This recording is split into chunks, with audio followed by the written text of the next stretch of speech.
Spiritwind, and welcome to 2026. We're ready to start a new year with our Spiritwind topics, and we welcome you to come and join us. Remember, Spiritwind is a study group for spiritual adventurers, and we like to meet every Wednesday at 5:30 at Unity of Auburn, and we discuss different topics each month. And today, with our leader and host, Rick Reich, we would like to go over what we discussed in December and what our new topic is for January. So with that, Rick, let's get started. What was our topic for December? Well, for December, we looked at the infancy gospel of Thomas.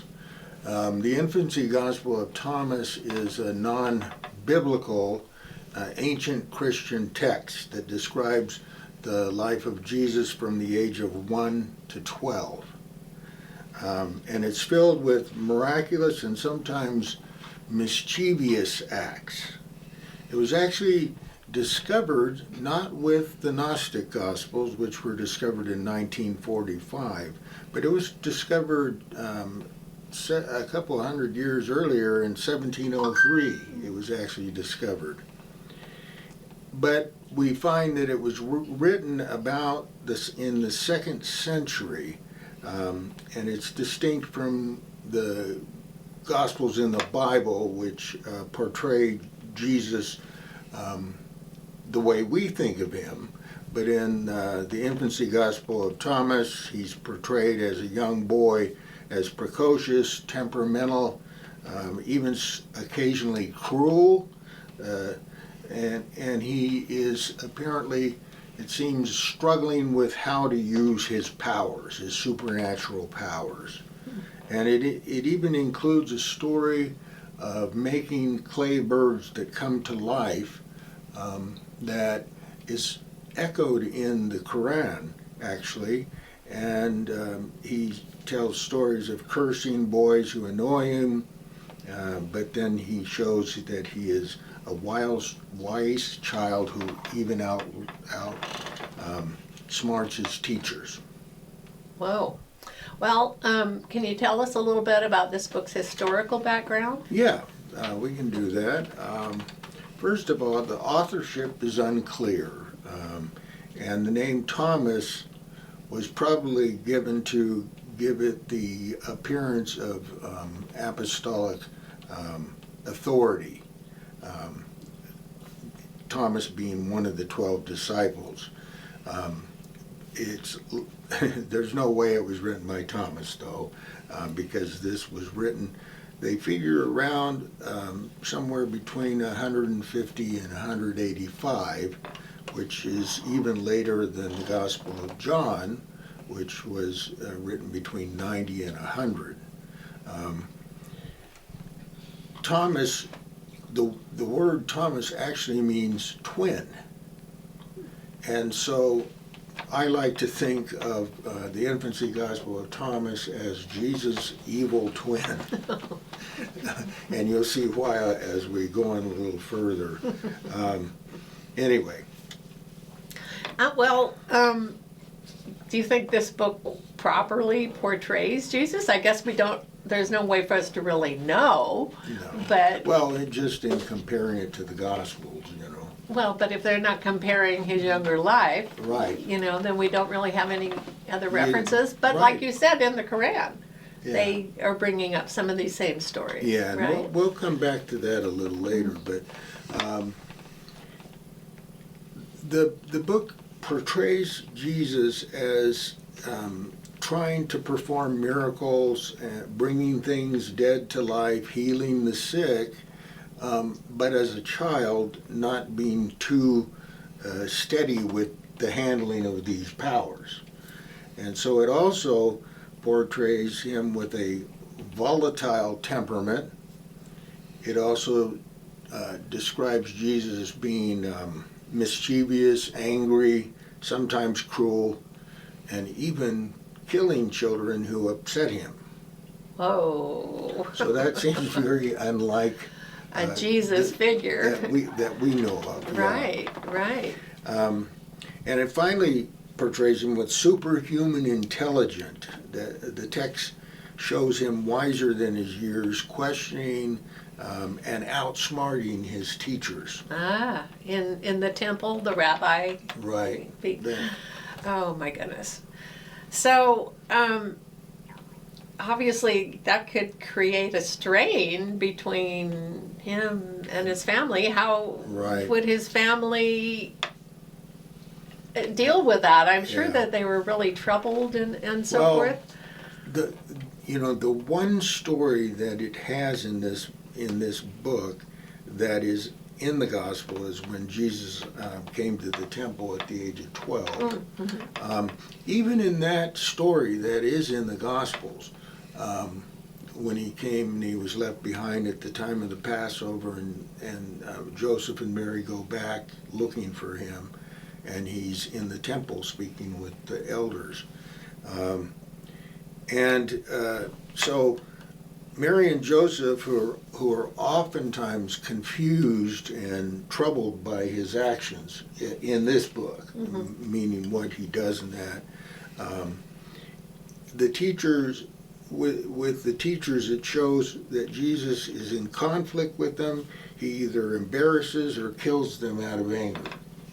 And that's why the parents are having problems with him, In fact, there's a kind of a statement in it at some point, why is this going on? Oh, your kid is killing everybody.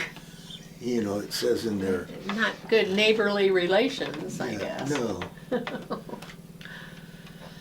Well, you mentioned making the clay birds and blowing life into them. Right. And is that what is in the Quran also? Yes, and that's a very interesting thing. Yes, in the infancy gospel of Thomas, in the chapter 2, it tells the story where Jesus is 5 years old and he's playing near a stream, and he made the water pure. He made the water pure, and then he, out of the mud in the stream, fashions 12 sparrows. And since this is happening on the Sabbath, it's considered work, and it's considered that he is breaking the Sabbath. And so when Joseph sees Jesus, he says, "Why are you doing this? It's forbidden on the Sabbath." And then it says all of a sudden Jesus just claps his hands and cries out to the sparrows, "Be gone," and the sparrows fly away. So remember, the sparrows were just created from Clay. The clay in the creek. Well, what's interesting, we did not know about that story until 1703. Okay? When the Quran came out? But the Quran was around way before 1703. Oh. And in the Quran it tells a very similar story, which I think came from the story in Thomas. It says, "I, God, instructed you in the book and in wisdom and in the Torah and in the gospel, how that by my leave you fashioned from clay the likeness of birds, and breathed into it so that by my leave it became a living bird." So, that's very much like what we read in the infancy gospel of Thomas, but we don't hear of that anywhere else except in the Quran. Huh. I just thought that's fascinating. Yeah, but at least there are two references there of the same thing, huh? Well, how would Muhammad, living hundreds of years before the infancy gospel was discovered, how would Muhammad know this story, do you think? Well, for one, Muhammad and his wife Khadijah, and it was her company, had a caravan company. And caravans were like the truck drivers of those days. They would travel around the routes and bring everything people needed. And just as at truck stops today, when guys get together, they tell stories and stuff. I'm imagining that probably back in those days, People were telling stories, and they might say something about Jesus when he's a kid, and with one-upmanship, someone saying, well, you think that was something. My Jesus, when he made clay birds and clapped in hand, and they came back to life. And so that's how those stories began to circulate. And the thing is, in the Gospel of Thomas, we don't take that seriously, the story, because we say that it's not really a gospel. But Muslims look at it different, because the Quran is verbally inspired. So that means the story has to be true according to Muslims, even though Christians don't necessarily give any authority to the infancy Gospel of Thomas. I just thought that was kind of interesting. Right. Well, because of when it was discovered, and they didn't think it was written by Thomas. That Thomas, or they don't think it was divinely inspired. Right. So that's why they don't include it Right. in the Bible, and therefore they don't really believe it at this point. And I think it's interesting that the Muslims do. Yeah. They do believe it. So that is really interesting. Yeah. So, any closing thoughts about the infancy Gospel of Thomas? Well, I just wanted to say that each year at Spiritwind, we like to do something special in December because of the holiday season. So we've looked, one year we looked at the infancy Gospel of James, which is also known as the Proto-Evangelium of James, and then now we looked at the infancy Gospel of Thomas, but in the past we've looked at various holiday celebrations such as the winter solstice, Hanukkah, Christmas, both the religious holiday of Christmas and the secular version of Christmas, and Kwanzaa. We do these kind of things around Christmas to remind us that there are other traditions celebrating different things at that time of the year. And that's what Spiritwind is all about, giving people the opportunity to learn about other religions, spiritual paths, and philosophies. It is in ignorance that we marginalize others. With knowledge, however, we try to understand others, and understanding leads to allowing people to be different and accepting them as they are. And I think it has been very helpful just learning about the different religions and being able to understand a little bit Yes. how other people think. It's Yeah. been very helpful. So now we're in 2026, and we have a brand new subject for January, and we're going to be talking on certainty. Yes. We're going to be looking at the subject of certainty. That is, how can we be certain that what we believe is true? Well, start with a dictionary definition, I guess. Okay. For certainty. Okay. It says, the Oxford Language Dictionary says, certainty is a noun which expresses firm conviction that something is the case. And they give, for an example, she knew with absolute certainty that they were dead. That's the one they chose. And it can also mean the quality of being reliably true. And this sentence they give as an example, there is a bewildering lack of certainty and clarity in the law. And that's what we're going to be looking at. How can we be certain about things? Okay. And how are we going to do that?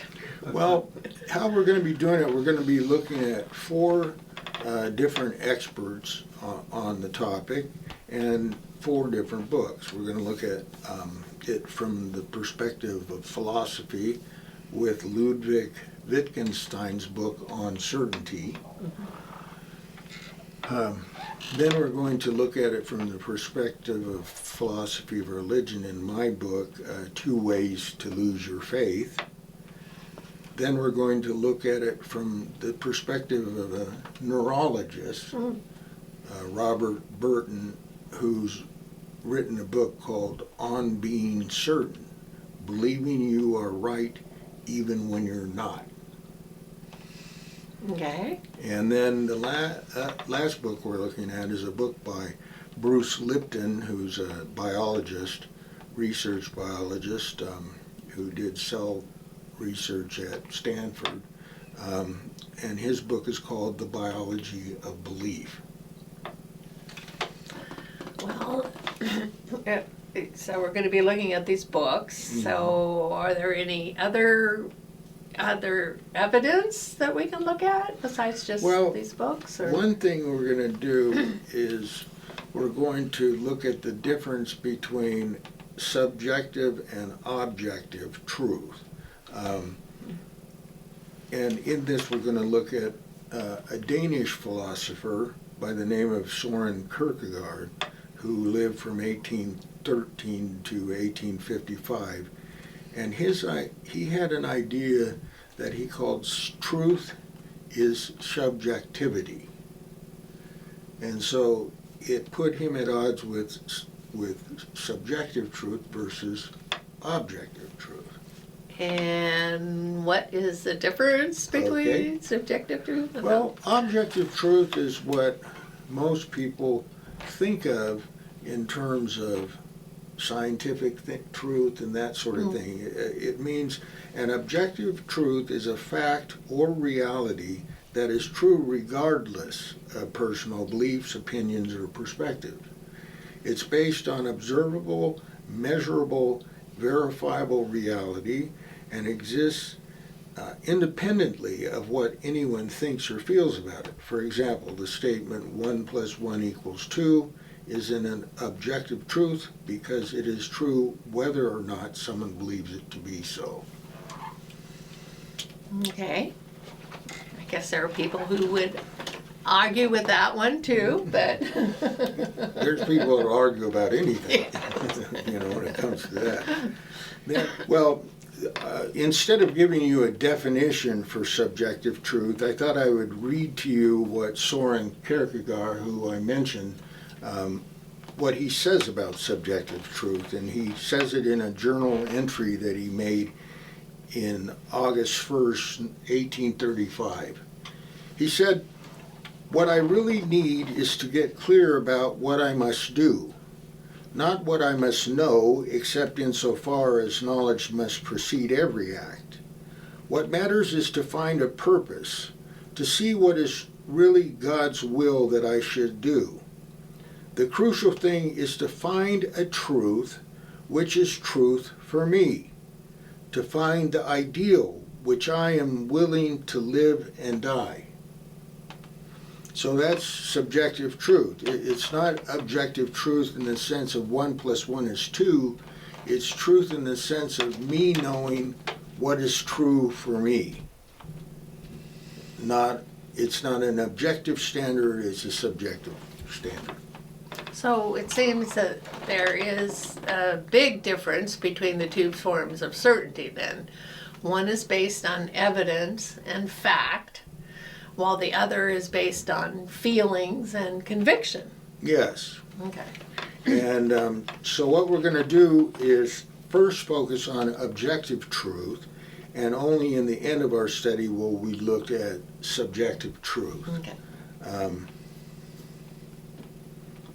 Well, can you tell us briefly then about our 4 experts that you've mentioned? Yeah. So I'll just tell you about the 4 people I spoke of. One was Ludwig Wittgenstein. He was an Austrian-born Jew linguistic philosopher, and he taught at Cambridge with Bertrand Russell. He felt that a great deal of our philosophical problems came from our language. And whereas he first believed that we could get to truth by clarifying our terms and being precise with our language, he later spoke about language games, which are less objective depending on the group. Well, I think that's really true. Mm-hmm. I think in a group, it's really important to define the terms you're using so Right. people are on the same page and they're not getting mixed signals on the different language and terms. Right, exactly. So I can see where that would be a really important discussion to have. Yeah, and it is.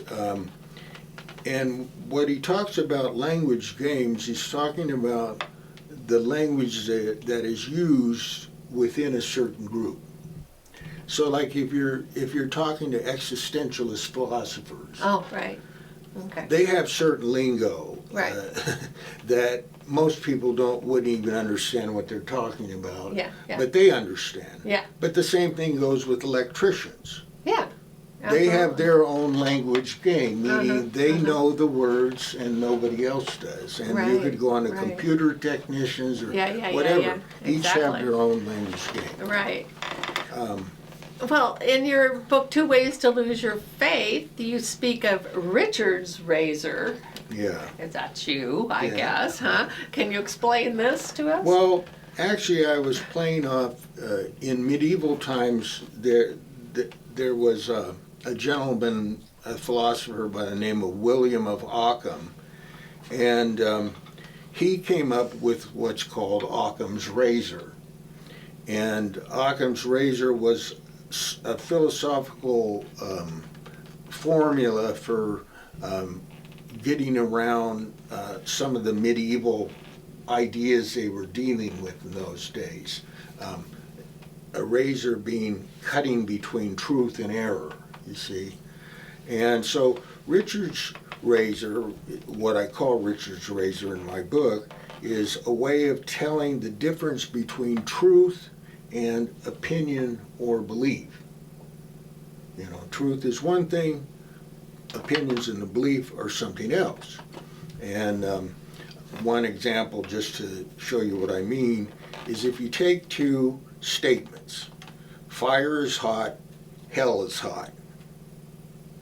Well, we know fire is hot is a true statement because anybody can touch fire and find out it's hot. It doesn't matter what age you are or how educated, fire is hot. But if you say hell is hot, you can't prove it. It is purely an idea that is a belief or opinion.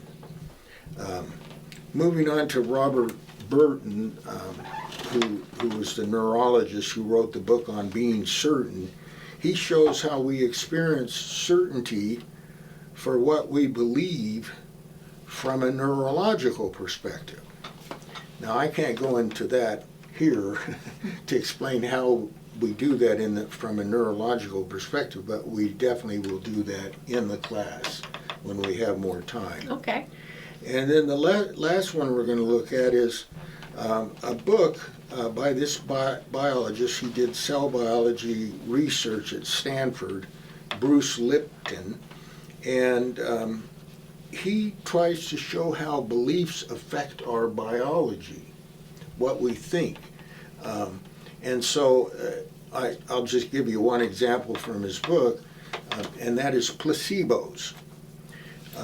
Placebos are given to people to find out there's a test. You know, a certain group will take the placebo, the other one will take the real deal medication, and to see what happens. And they find that oftentimes people that take the placebo are healed. And it's because they believe they're going to be healed. They believe that they're taking the right medication. And they've even done studies where they find that in the book they talk about a woman who had believed she was healed for something that had bothered her for years. And after it bothered her for years, she was totally healed for a number of years after taking the placebo. And then after a number of years, they told her that it was only a placebo, and she went back to how she was before.